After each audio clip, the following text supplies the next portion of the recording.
All right, welcome to the Pierce County Public Safety Committee meeting. The date is October 14th, and the time is 1:30. Everybody's here in the committee except Committee Member Denson, who is excused, so that we have a quorum. Huh? We don't have the cover call roll. If you want to. He wants his name to be heard. Okay, Please call the roll. Gotta have it on the record here. Councilmember Mello. Here. Councilmember Hitchin. Here. Councilmember Denson. Excused. Councilmember Morrell. I am here. And Councilmember Herrera. And I am here. You have 4 members present. Thank you, and we have a quorum. Okay, item number 3, approval of the agenda. Any issues with the agenda that's printed today? Hearing none, the agenda is approved. Item number 4, minutes for September 23rd, 2024. Any edits or corrections on those minutes? Hearing none, the minutes are approved. And item number 5, we have we did some rescheduling, and we got some important stuff on here. We've got the Criminal Justice Dashboard walkthrough today, and Ms. Kelly to brief us. Certainly. Thank you, Committee Chair Herrera and committee members. As the Chair mentioned, we did reschedule the Finance Department to come back because I know how interested and how invested the committee members are in this topic after some agenda time ran over in a previous meeting. So thank you to Finance Department for your graciousness there. So the first presentation we have, again, is the Criminal Justice Dashboard being presented by Senior Research and Data Analyst with Finance Performance Management, Amy Scott German. The Criminal Justice Dashboard was one of the outcomes of Resolution 2020-43, which was the emergency resolution of the Pierce County Council requesting thoughtful and thorough review of the policies, procedures, and best practices employed through the law and justice systems of Pierce County in the discharge of their duties and in the service of the citizens of Pierce County, embracing diversity in our citizenry. This was a request for the review of Law and Justice Department's policies and procedures. So this public-facing dashboard is updated annually and has been updated annually since that time. So without further ado, turn it over to Ms. Scott German. Welcome.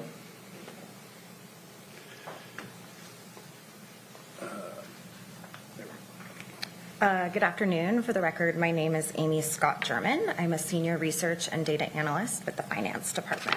Next slide, please. In today's presentation, I'll provide a summary of key data metrics related to the criminal justice system. These data reflect the information that are presented on the Criminal Justice Data Story page that's available on Open Pierce County. Specifically, I'll be presenting metrics related to crime, arrests and bookings, booking outcomes, and average daily jail populations. Next slide, please. To provide background on this data reporting effort, in 2020, Pierce County Council passed Resolution R 2020-43, which requested that Pierce County criminal justice policies and procedures be reviewed. The review was conducted by a work group of senior staff appointed by the executive, the prosecuting attorney, and the sheriff. Since that initial review, annual monitoring of key metrics has been published on Open Pierce County, including disaggregation of measures by race and ethnicity where available. Next slide, please. Multiple measures in this report provide data at 2 different geographic levels, one being Pierce County and the other being the Pierce County Sheriff's Department service area. The service area includes unincorporated Pierce County and jurisdictions that contract with the Sheriff's Department for law enforcement, specifically Edgewood and University Place. Today's presentation will examine 2 measures related to public safety, crime rates, and arrests. The Washington State Office of Financial Management provides annual rates of reported crimes for Pierce County and the Sheriff's Department service area. It's important to note that these rates represent the number of crimes per 1,000 residents and not the individual instances of crime reported. Crime rates such as these account for differences in population size across geographies and time, thereby providing a more accurate picture of the prevalence of crime in an area and aligning with national crime reporting standards of rates per capita. While 2023 data for this measure is not yet available, we do anticipate that it will be updated and reflected on Open Pierce County this fall. From 2019 to 2022, property crime rates increased. For all of Pierce County, property crime rates increased 29.4% to 68.7 reported incidents per 1,000 residents. While the Pierce County Sheriff's Department service area experienced lower overall rates of property crimes than the county as a whole, at 34.9 reported incidents per 1,000 residents, crime rates increased by 22.5% from 2019 to 2022 in the service area. When looking at violent crime rates, which are lower than property crime rates, from 2019, there was a small decrease, 5.9%, in the Pierce County Sheriff Department service area, but an increase of 1.8% for the county as a whole. Next slide, please. And just for the committee, if you have questions, we can answer them or ask them now if need be. And we do have a question with Committee Member Mello. Thank you, Chair Herrera. Thanks for all the work that goes into preparing this and analyzing it. I will ask this question now because it's a theme throughout. The data that you're presenting on today goes through 2022. We're almost at the end of 2024. Why is it not possible to have data that at least goes through 2023 or into 2024? Yeah, that's a great question. So the data reflected on the current slide is prepared by the Washington Office of Financial Management, so it's not actually our internal statistics. This provides an opportunity to also compare to crime rates at different counties if we wanted to do so, and we do anticipate that 2023 data will be available in the coming 1 or 2 months. That's helpful, and I have appreciation that quality control, quality assurance needs to happen with the data, and there's value in benchmarking us. We get a Sheriff's Department report periodically, and granted that's just the Pierce County Sheriff's Department service territory, not Pierce County wide, but at least looking at that data, crime is down. The last many months that I've looked at the report, crime is down. So just it tells a different story than what we're starting to see here. So I'm very much looking forward to participating in the rest of the presentation. I guess what more I'm frustrated that we don't have more up-to-date current information to be able to share with the public. This is nearly 2 years old and it feels old. Is there anything else you can say about what it would take to get more current data to share with the council and the public? I would need to regroup with my team, but we can get back to you on that. Thank you. Thanks for your hard work. All right, so when we look at crime rates by different types within these trends, it can provide additional insight into the types of crimes that are affecting rate changes over time. So for Pierce County, theft has the highest reported rates of any crime type from 2014 to 2022, followed by destruction of property, assault, and burglary. Other crime types remain below 2 per 1,000 residents across all years. However, it is worth noting that while this line chart does show that sharp spike for theft from 2019 to 2022, rates of murder, arson, and robbery increased more during that time period percentage-wise, as is shown in the chart on the right. Next slide, please. Similarly, in the Sheriff's Department service area, theft has had the highest reported rate per 1,000 residents since 2014, though the increase from 2019 to 2022 is less than that of the county as a whole at 30.9% compared to an increase of 39.9%. Next slide, please. When comparing the number of reported crimes, both property and violent crimes with arrests, there's a divergence for both the county and the Sheriff's Department service area from 2019 to 2022, where crimes reported increased and arrests decreased. For the county, reported crimes increased by 29.8%, while arrests decreased by 45.9%.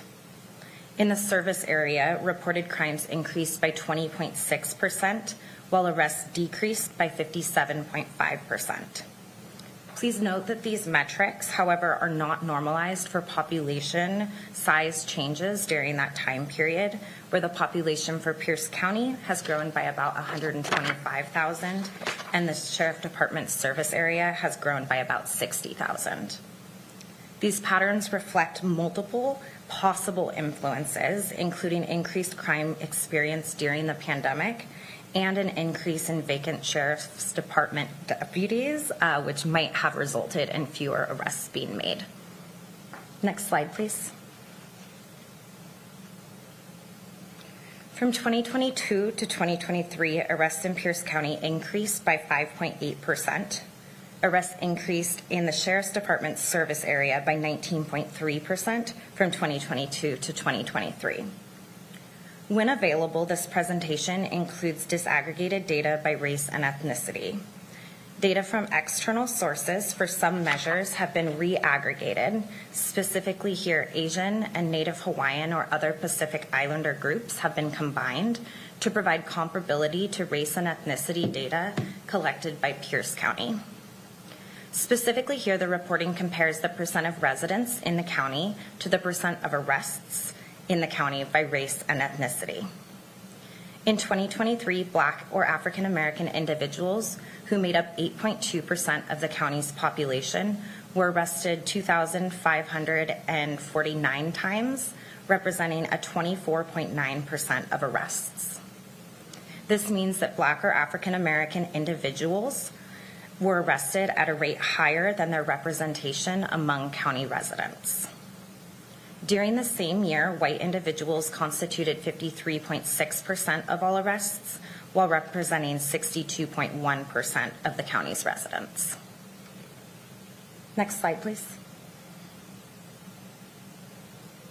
Following arrests, some individuals are booked into the Pierce County Jail. This slide shows an annual count of jail bookings by the Pierce County Sheriff's Department and other agencies.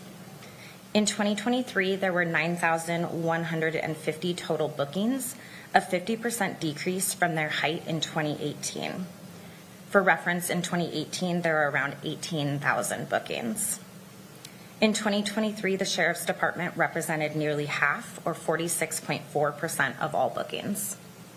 Next slide, please. An analysis of bookings by race and ethnicity shows similar patterns as arrests. In 2023, Black or African American individuals accounted for 24.1% of bookings, while comprising 8.2% of Pierce County residents. During the same year, white individuals constituted 46.3% of all bookings and 62.1% of residents. That's a difference of negative 15.8% compared to the proportion of residents. Next slide, please. Following bookings, the prosecuting attorney's office reviews case information and determines if charges will be filed or not. The rate of bookings with no charges filed has ranged from 8% to 17.4% in the past decade. In 2023, 13.8% of bookings had no charges filed. The rates of no charges filed do not have statistically distinguishable differences by race and ethnicity groups, but it is worth noting that cases where race and ethnicity of the individual is not known have a higher rate of no charges being filed. Next slide, please. Got a question from Committee Member Hitchen. Thank you, Chair. Can you just, I feel like I already know the answer, but just, can you remind me, unknown, why would we have an unknown category? Like, how is that information determined? Yeah, so that would depend on if it's either self-reported or identified by the person filling out the papers at bookings. So we might have instances where they do not assume someone's race or ethnicity, and we would show that as unknown, or if someone declined to answer, that would also be unknown. Okay, and if a person put down, like they were mixed race, let's say they were Black and Latinx, and they wrote that, how would they be captured in this data? Yes, we can provide a follow-up with some of the specific logic that's used for race and ethnicity groupings. If someone identifies as Latino or Hispanic, that becomes their deferred race according to how the census roll-ups work. Okay, thank you. Or I should say race and ethnicity category combined. All right. Okay. During arraignments, charges are officially read and defendants make their plea. Typically in Pierce County, more than 50% of people who are booked into jail annually are not released post-arraignment. These data do not, however, include individuals for whom no charges are filed. Since 2015, the percentage of people who are booked into the Pierce County Jail annually and are not released following arraignment has ranged from 58.6% to 67.5%. While 15.5% of people were released after booking and filing paperwork, in 2022, 24.4% were released in this way. And this is the highest rate we've seen since 2015. Next slide, please. By any chance, I see here on the arraignment outcomes, you have it up to 2023 on this versus the arrests. Thank you for that correction, No, 2023. I know, but we have it updated to 2023 for arraignments, I guess, and then the other stuff is 22, I guess. I don't know. Yeah, so following up on that, because data come from multiple sources, we do have different years for different metrics. Currently, we expect those crime rates that we discussed earlier to be updated this fall. Yes, of course. Julie Demuth with the Finance Department. Just to add a little context in terms of data availability, the data that we have access to, we have to establish data sharing agreements in order to access that data. We do that even internally with other county departments or elected officials. So in terms of crime data, we actually did just complete a pretty substantial effort to establish data sharing agreements with every jurisdiction in Pierce County. And we will receive crime data through South Sound 911, I think on a monthly basis. So that was like a year-long effort. But we have executed all those data sharing agreements. So we will have access to crime data on a much more timely basis. This data that you're looking at right now comes from Lynx, and so we have data sharing agreements to access Lynx data, which is also more timely as well. Other areas, we have data sharing agreements with district court and the prosecuting attorney's office to do our therapeutic court analysis, which is in the process of being finalized right now. Juvenile crime is another area that we've been researching. We were not able to establish a data sharing agreement with juvenile court. We are accessing juvenile crime data from the state, which is also on the same timeline as OFM. So we've completed our analysis. We're expecting to receive 2023 data any day now. But that, just to put some context in terms of data that we're able to access. Appreciate it explaining that. There's all different type of sources, and it comes out in its own way sometimes. So versus links versus 911 calls versus police reports versus booking. I get it. Thank you.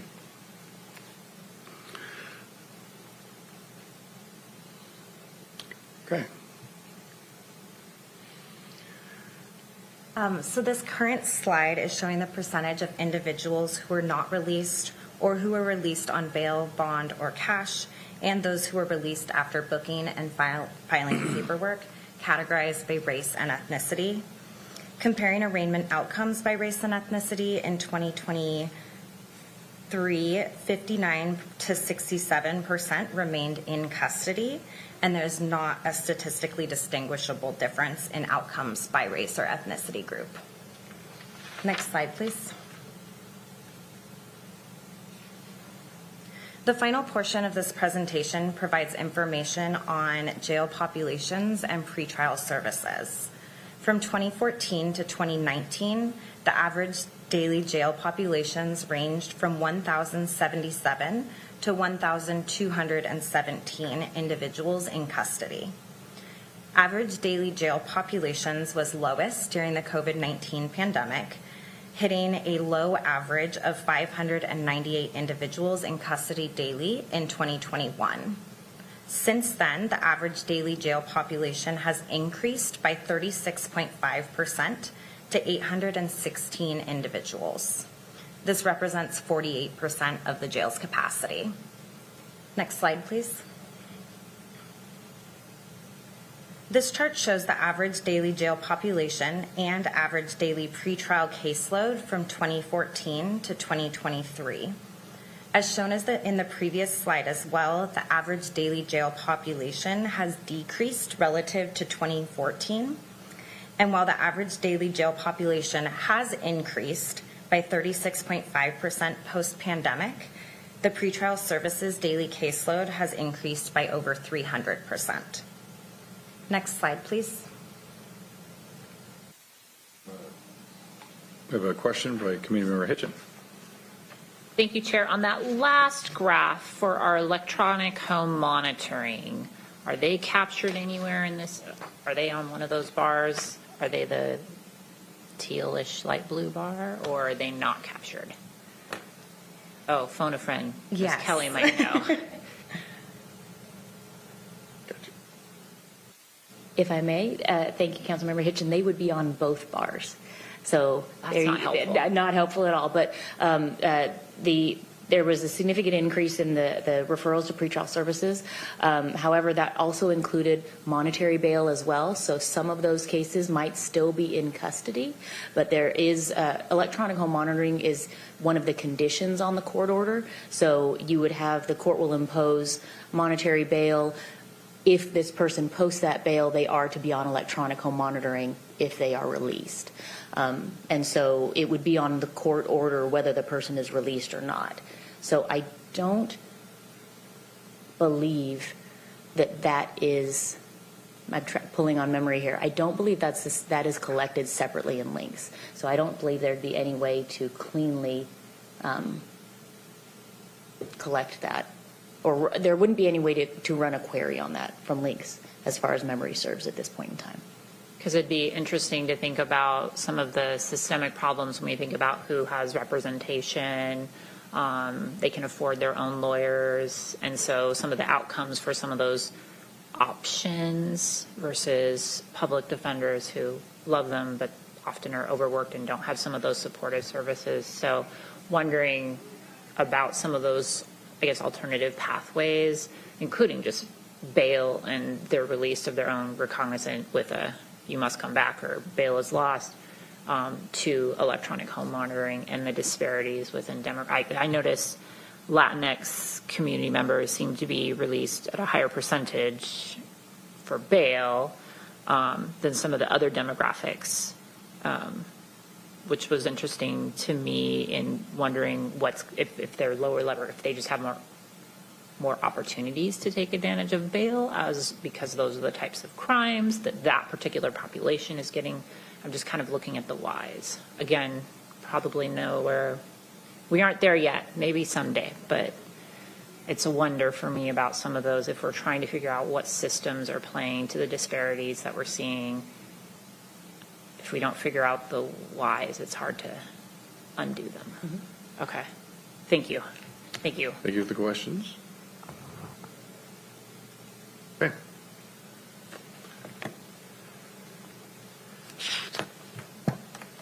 So today's presentation highlighted some of the key metrics from the analysis. The complete analysis can be found on Open Pierce County using the link provided in this slide. Thank you again for having me today, and then our team is available with to answer any additional questions you might have or to connect you with the relevant staff for additional details. Okay, thank you. And we have one more question from Committee Member Mello. Thank you, Chair, and thanks again for your work in analyzing all of this for us. It was good to hear those remarks by Assistant Director Demuth about what is going on with data sharing and some of the more timely information we should be able to get. So that's really helpful to understand. I just wanted to come back to slide 8, if we could. I'm taking a little while to process some of this. Slide 8, I'm reeling a little bit still about what you are presenting here. Yeah, the previous slide. Yeah, right there. That is that. It continues to be shocking. It's when you look at those numbers, that is a shock to many of us. It is. We know that Black and African Americans are not more. Do not provide more crime in our community than their white counterparts. I refuse to believe that. Yet they are being arrested at significantly higher rates than their white counterparts and certainly their Hispanic or Latino counterparts. So it's a real shock to see that. Has this data been shared with the Sheriff's Department leadership? Or maybe I should, who other than council and this committee, and I know you put an open Pierce County, but who is it really deliberately, you know what I mean by that, who is it deliberately shared with? Well, originally, this was the effort of the Criminal Justice Work Group that was established a few years back, which includes representatives from the Sheriff's Department, as well as the Prosecuting Attorney's Office, the Clerk of the Superior Court. Who else is in that group? The Criminal Justice Departments comprise that group. And so this dashboard was a result of work done by that group to look at policies and needing data with which to examine those policies and programs by. There hasn't been any, deliberate outreach since the initial dashboard, but it is available publicly. I do believe Sunshine's the best disinfectant, so, your job is to collect the data, analyze the data, make it publicly available, and you do an excellent job at doing that. It's not your job to lead the Sheriff's Department or the Prosecutor's Department, but, we can't help but think about how can policymakers and folks like the Sheriff's Department who are on the ground really be aware of this, and how do we take this information and effectuate change with it? Ms. Demuth, you're closest to, I think, the senior leadership here. Again, you're charged with data gathering and data analysis and making it publicly available. You do an excellent job at that. How would we connect the dots and get this to folks who can do something about the data after being aware of the extreme disproportionality? It would be through initiatives or efforts such as the Criminal Justice Work Group that was established. I think continuing that collaboration amongst the criminal justice departments is pretty critical. Perhaps establishing routine meetings, whether they're quarterly or some periodic interval where the data is reviewed and looked at. I mean, it really needs to be looked at collectively because it impacts all aspects of our system, from our officers that are out on the streets interacting with the public to our courts, where all these people are coming through our criminal justice system. So I think we need that deliberate, intentional time to examine the data and understand the impacts of it. And is that happening to your knowledge? Not to my knowledge, but I'm not 100% certain. That is an opportunity to use the data, have more folks work with the data, and have more conversation together about what to do about what the data is telling us. There's an Yes. opportunity there. Yes, there's absolutely an opportunity. And there may be some efforts occurring that I'm not aware of. Sure. Thank you. Thank you, Chair. Committeemember Morrell. Thank you, Mr. Chair. Thank you for the information. Appreciate the data. Hopefully the data is lining up. No one is submitting data that can skew all the figures. I would assume you're getting it direct from the sources. Does this include the city of Tacoma? Yes, so when we are looking at, for example, the crime rates provided by OFM, when we refer to the county as a whole, that is referring to all municipalities as well as the sheriff's department. Okay, because it would be interesting to take that data out, compare it to, as Committee Member Mello said, to the black population, and look at if that is happening in unincorporated area also, if those numbers are the same. I would assume that those numbers are going to be vastly different. But there again, without the data, I don't know. So I don't know if we could split that, separate that out, because I think that would give us an honest answer to some of the questions being asked. So, because obviously we can only control, law enforcement from our end. Can't do the city jurisdictions other than point the information their way, send the information that way. So, I know it's a sensitive subject, but I would still like to see if those numbers could be separated out. Thank you.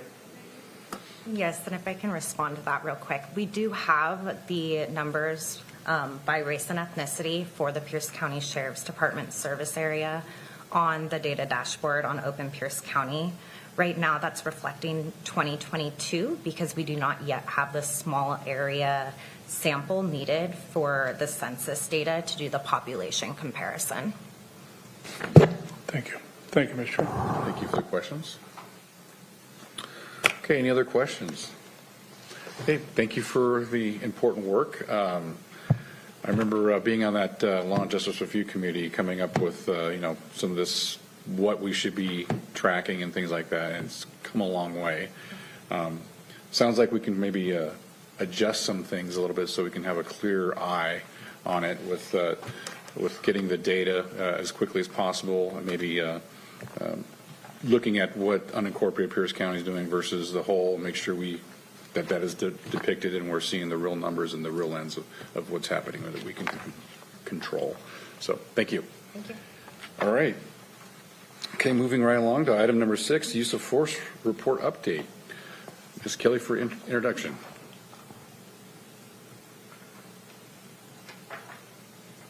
Certainly, thank you. So for use of force report update, this analysis came out of the same resolution 2020-43 and the Criminal Justice Review Work Group that has already been spoken about. So we have Assistant Director of Performance, Finance Performance Management, Julie DeMuth, to report on the updated use of force report. Thank you, Ms. DeMuth, and looking forward to hearing the report. Thank you, Committee Chair Herrera, Council members. For the record, I'm Julie DeMuth with the Finance Department. I'll be presenting a 2023 use of force update for you today. Next slide, please.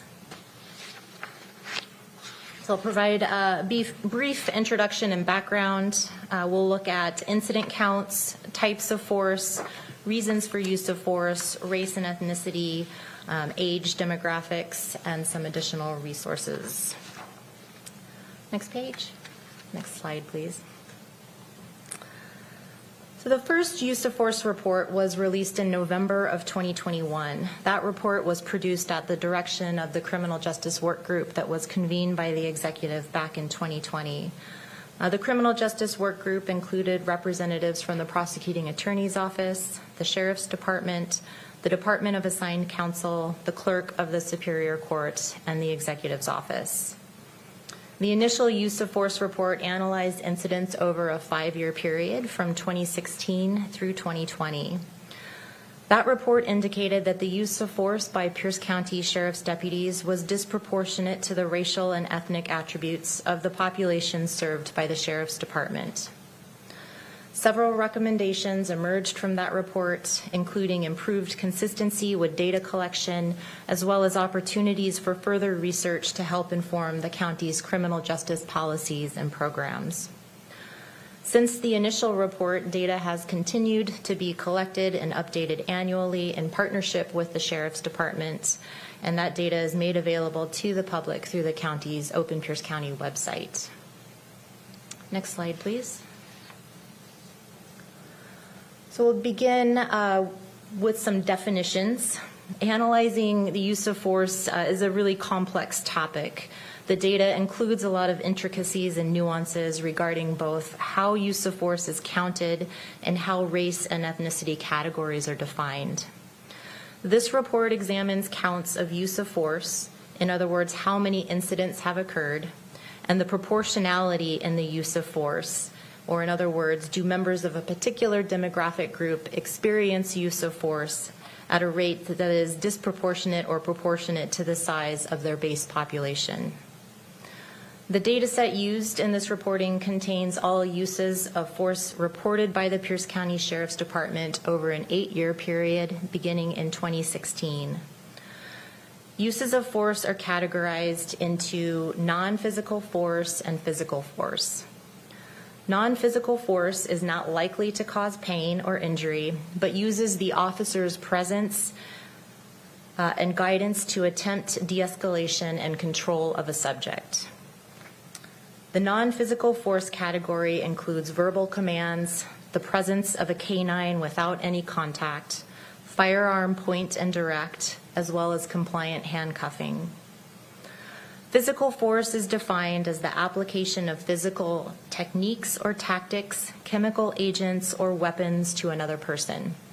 There are 3 categories of physical force representing different levels of severity. The first is non-deadly force, which uses control tactics such as leg restraints or soft empty hands, which is using hands without a weapon or equipment to hold or restrain a subject. Non-deadly force is reasonably likely to cause transient pain or injury to a lesser extent than intermediate force. Intermediate force uses the use of non-lethal weapons or tools as well as hand strikes. These techniques are used in response to active resistance and immediate threat. Examples of non-lethal weapons or tools include tasers, canine contact, or pepper spray. Prior to July of 2021, vascular neck restraints were also included in this category, so you'll see that data show up in the reports. A new state law went into effect in July of 2021 prohibiting the use of vascular neck restraints. Finally, the deadly force category is reasonably anticipated to result in death or very serious injury and is used in response to the risk of deadly force from the subject. Deadly force techniques include the active use of a firearm and vehicle ramming. So this reporting analyzes only whether a use of force incident occurred. It does not address whether that use of force was reasonable or justified. It also focuses on the use of force within the Sheriff's Department service area, which is unincorporated Pierce County, University Place, and Edgewood, 2 cities that contract with us for law enforcement services. Next slide, please. A quick question on the non-physical force. You have a couple listed there. Is the taser point and direct, is that counted under the firearms point and direct type thing, or is it counted in that one at all? I'm not sure. I would think that would be non-physical force, but I'm not 100% sure. We could find out. I'm just wondering, because it's not listed, I'm just wondering if that is part of it. The taser. The use of the taser, not just pointing it. Or even the pointing it, pulling it out. I would think that that's non-physical force, but I'm not certain. Okay. just making sure that they're tracking that also. Yeah, we can follow up and find out. Okay. And one more question from Community Member Hitchin. Thank you, Chair.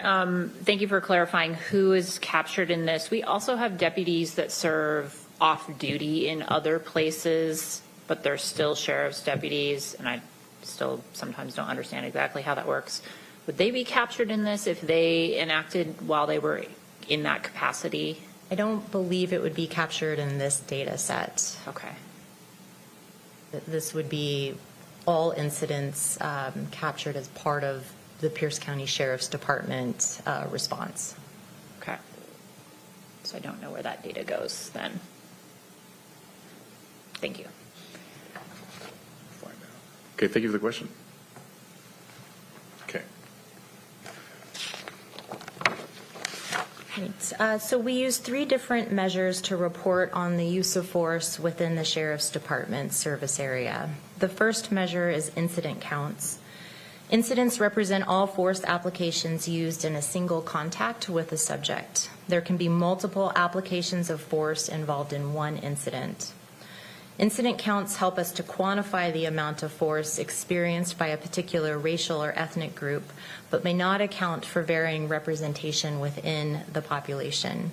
For example, one group may experience fewer incident counts, but due to the size of that particular population group, it could result in a disproportionate use of force.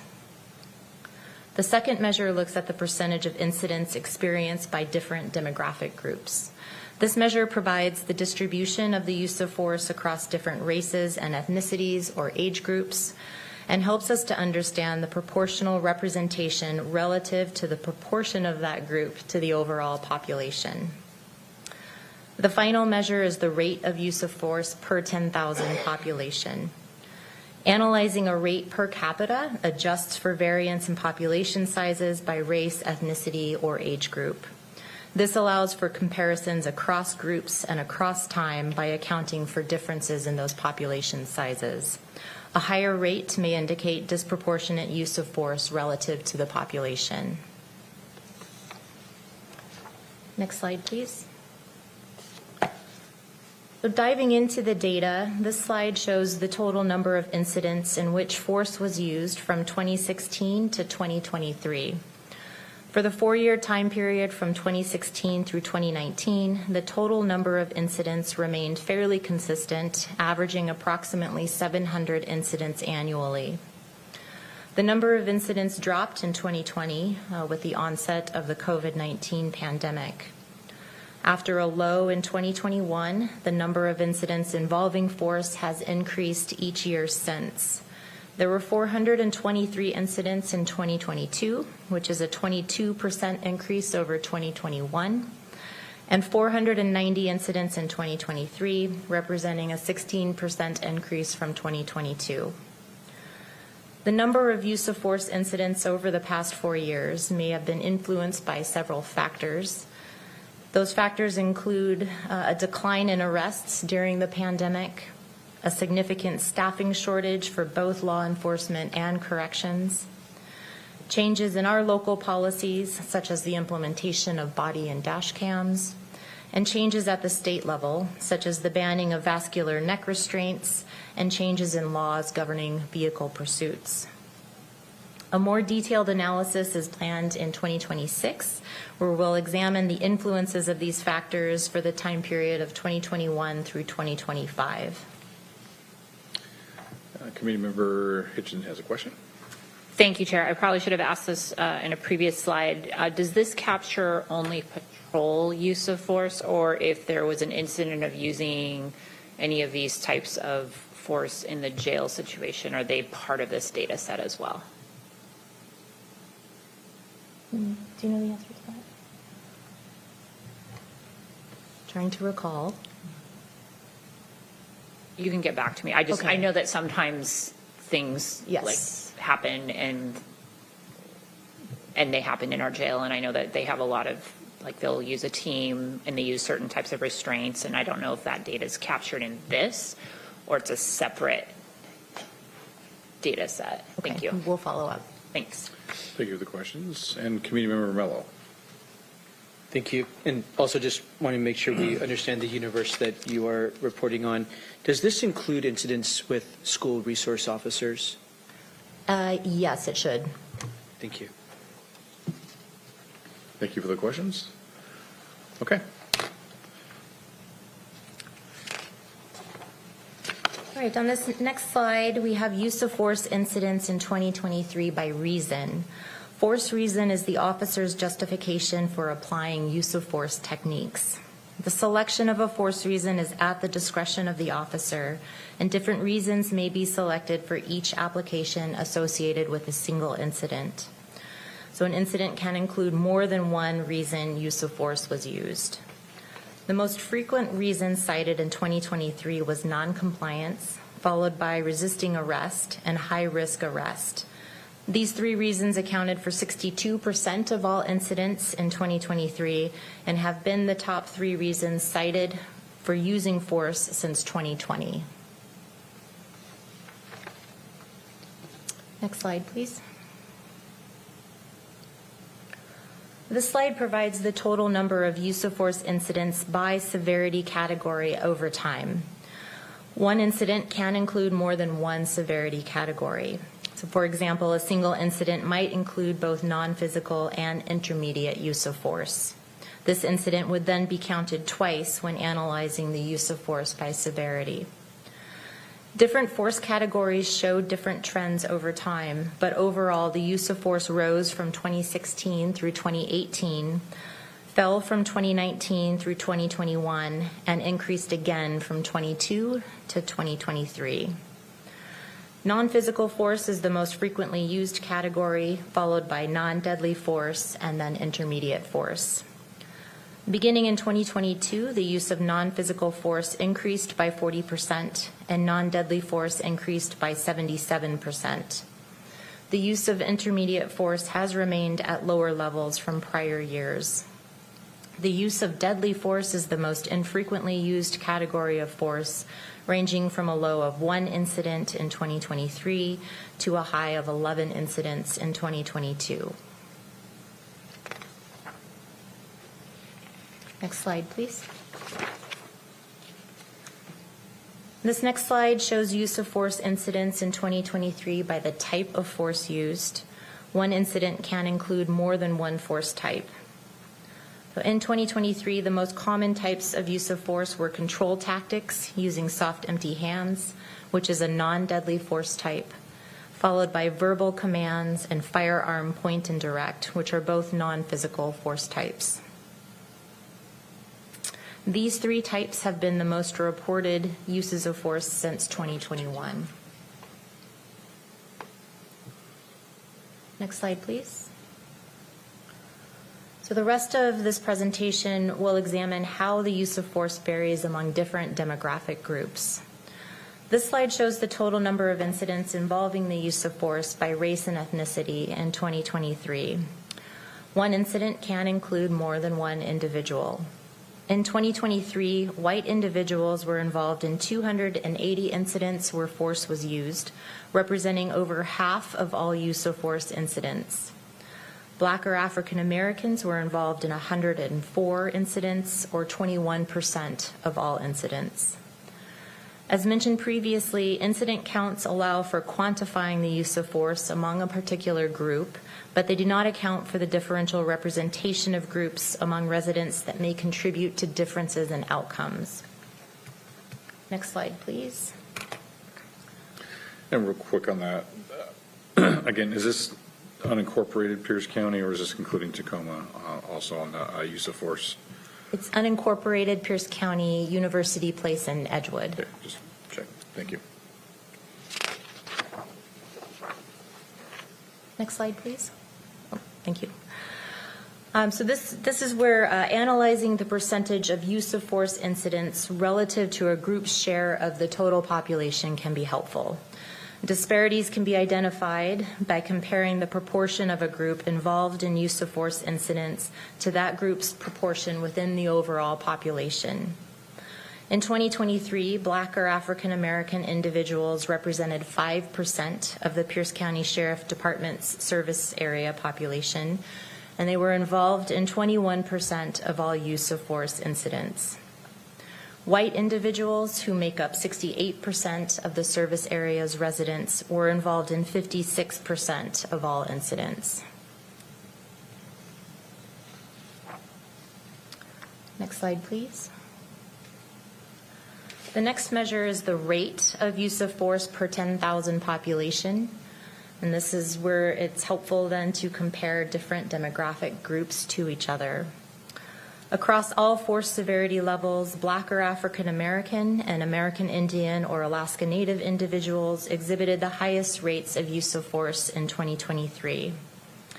Generally, Black or African Americans encountered the highest use of force rates. However, in the context of non-deadly force, Native American or Alaska Native individuals demonstrated a higher rate per 10,000 residents at 35, compared to Black or African American individuals at 29.4. When comparing this data from 2023 to the prior report that was released, which provided annual rates per 10,000 residents averaged across a 5-year period from 2016 through 2020, the use of non-deadly force against Black or African Americans was at lower levels in 2023, a rate of 29.4 compared to 38.3, but was at higher levels for Native American or Alaska Natives at a rate of 35 compared to 16.4. The use of intermediate force against both Black or African Americans and for Native American or Alaska Natives were also at lower levels in 2023. For Black or African Americans, the rate was 13 compared to 28.4 previously, and for Native American or Alaska Natives, the rate was 6.4 compared to 13.1. Next slide, please. And we got a question from Committee Member Hitchin. Thank you, Chair. Ms. Demuth, the data you were just sharing where you're kind of looking back in time, is that something I can find on the dashboard? And how far back can I look? So the data that was, the report that was previously released it's available on the website. There's a link to it, and it analyzed the period of 2016 through 2020. Okay. So it presents the data as an average across those 5 years, and then once that initial report was done, we began providing the data on an annual basis rather than averaging it across years. Okay. So I have a baseline essentially, and then I can see trends. Yes. Okay. Thank you. Thank you for the question.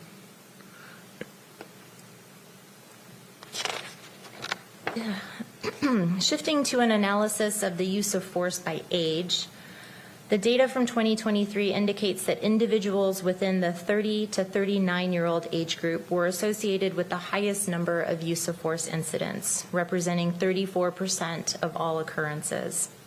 If we combine individuals who were ages 20 to 29 and 30 to 39, that 20 to 39-year-old age group was involved in nearly 2/3 of all incidents in which force was utilized. Individuals aged 19 or younger were involved in 10% or 49 use of force incidents. Next slide, please. When comparing the percentage of use of force incidents to the proportion of age groups in the service area population, individuals aged 20 to 39 were involved in 61% of incidents, while comprising 26% of the total population.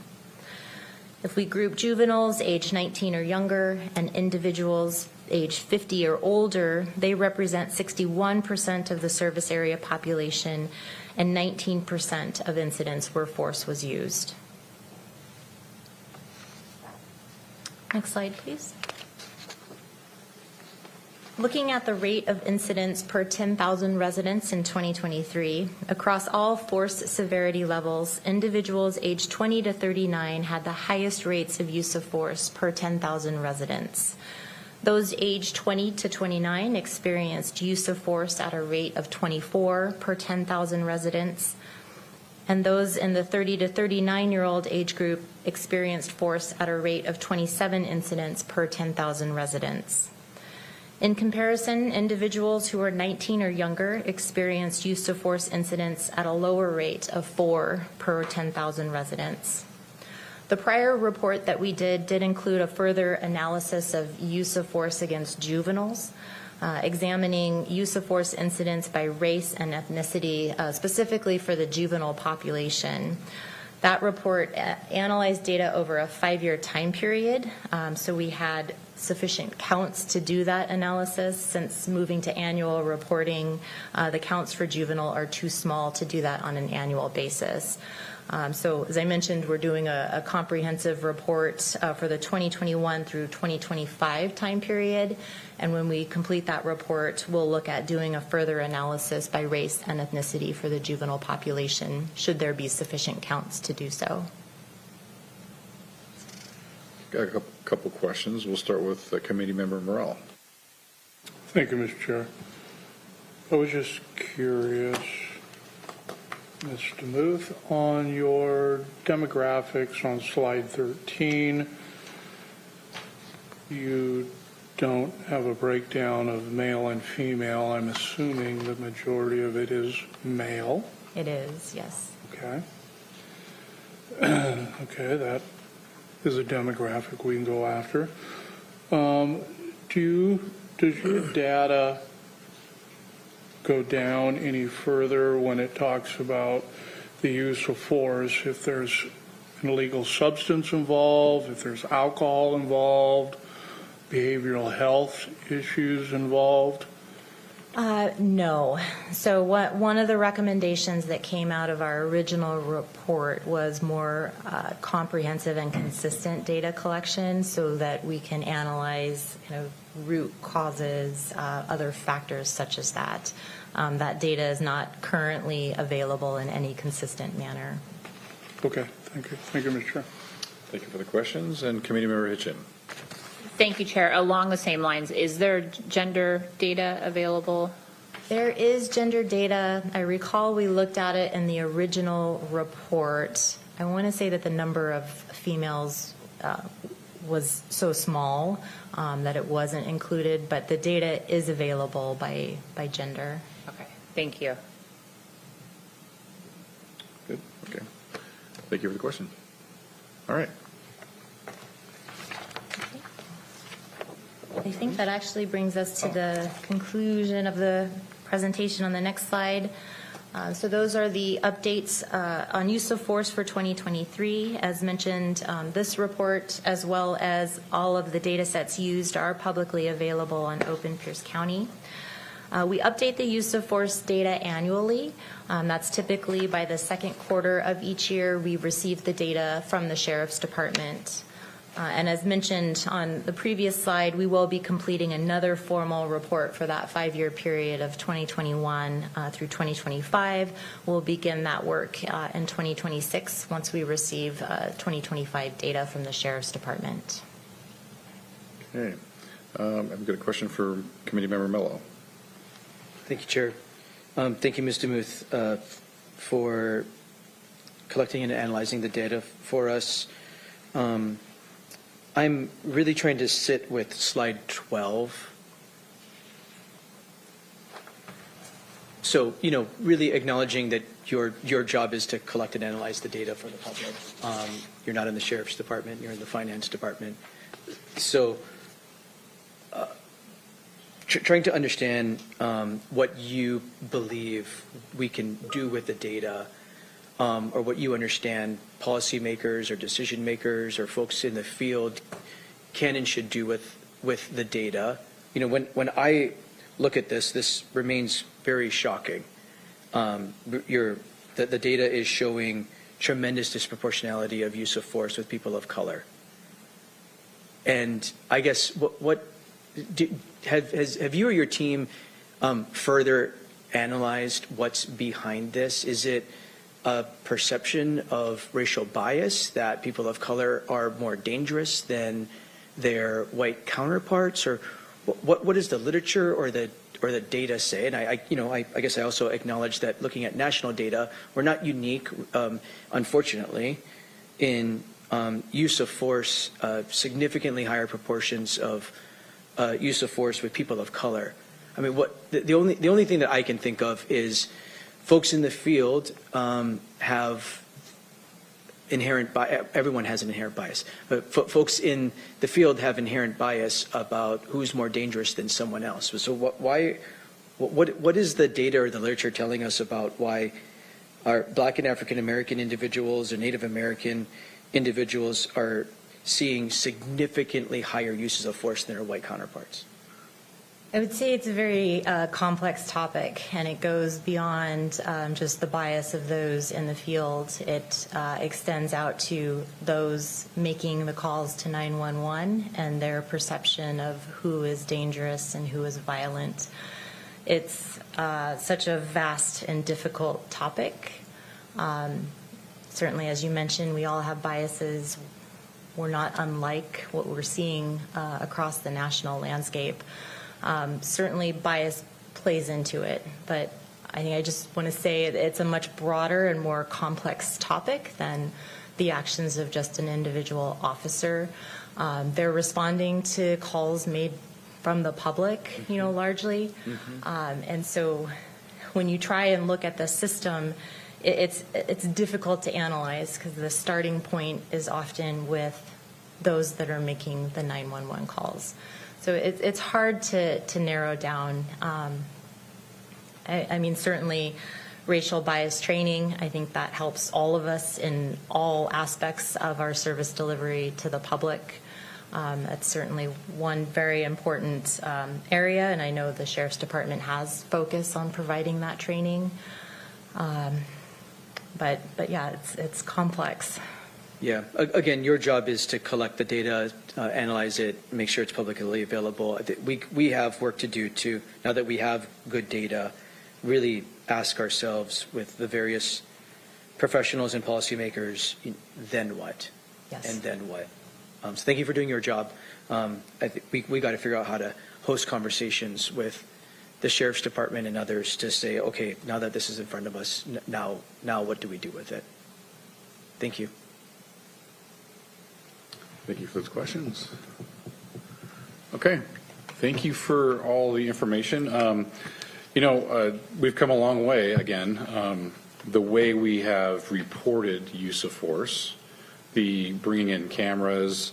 I think before, I remember we would never even report non-physical force at all, point and direct. That would even make it into a report, so you'd never really know. But I know how important it is, especially for the Sheriff's Department, anybody who is any type of command that want to know what their officers are doing on the ground when it comes to use of force.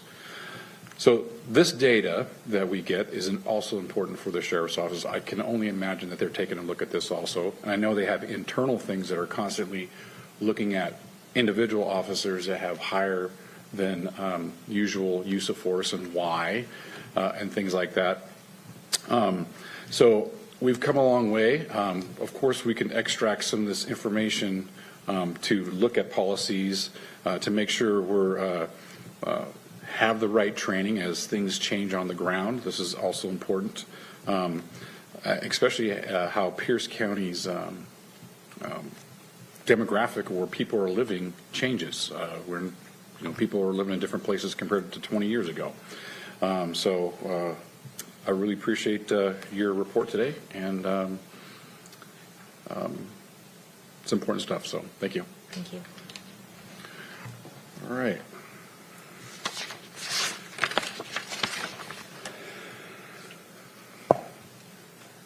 Okay, is there any other business?